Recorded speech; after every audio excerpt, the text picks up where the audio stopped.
फाटल्या प्रेस कॉन्फरन्सान आमी बऱ्योच गजाली मांडिल्ल्यो आनी तातूंत permissions to be granted for opening of new schools अशें आशिल्लें आनी 38 शाळांनी 38 स्कूल्स कोंकणी आनी मराठी अशें धरून एप्लाय केल्लें. ताज्या फाटल्या वर्सा पर्रीकर गव्हर्मेंटान आनी स्वता एज्युकेशन मिनिस्टर मनोहर पर्रीकर हांणी 26 शाळांचे अर्ज भायर मारिल्ले मराठी कोंकणीचे आनी अंदूच्या वर्सा 38 शाळांचे अर्ज भायर मारले सरकारान. हाजो आमी तीव्र निशेध करता. आतां आमी ठरयलां केवळ निशेध करून थांबचे ना. आमी काही प्रॅक्टिकल एक्शन्स सुद्दां करतले. हांगाच्यो आमच्यो मातृभाशा आमी जाका म्हणटात आनी ज्याचे ढोल वाजयता गोंयचो सरकार की मातृभाशातूनच शिक्षण जालें पाहिजे बी म्हणून प्राथमीक, तर त्या मातृभाशांक खच्ची करपाचो योजनाबद्ध म्हणजे सिस्टमॅटीक प्री प्लॅनड हें कारस्थान आसा अशें आमकां दिसता.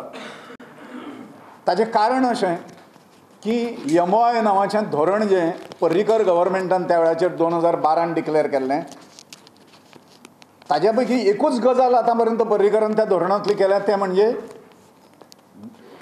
मायनॉरिटीज इन्स्टिट्यूशन्स जे आसात तांकां ग्रँट दिली.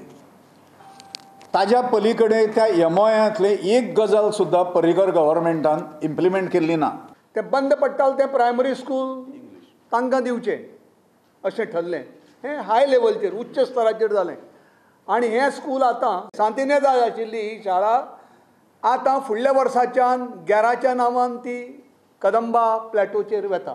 म्हणजे नियम भायर कायद्यांत तरतूद नासतना ही शाळा स्थलांतरीत केल्ली आसा आनी ती कदाचित रेकॉर्डाचेर आमकां 11 स्कूल म्हणून न मेळत, कारण ताणें अजून तें कदाचित फुडले सोपस्कार केले ना जाय, कारण कायदे कोणी तरी ऑब्जेक्शन हाडत आनी कितें करत ह्या खातीर. 11 इंटरनॅशनल स्कूल कमीत ते वर्साक थंय 1.5-2-3 लाख रुपया फी आनी अशें तें व्यापारीकरण जें आसा स्कूल त्या शिक्षणाचो ताजो एक भाग आसा.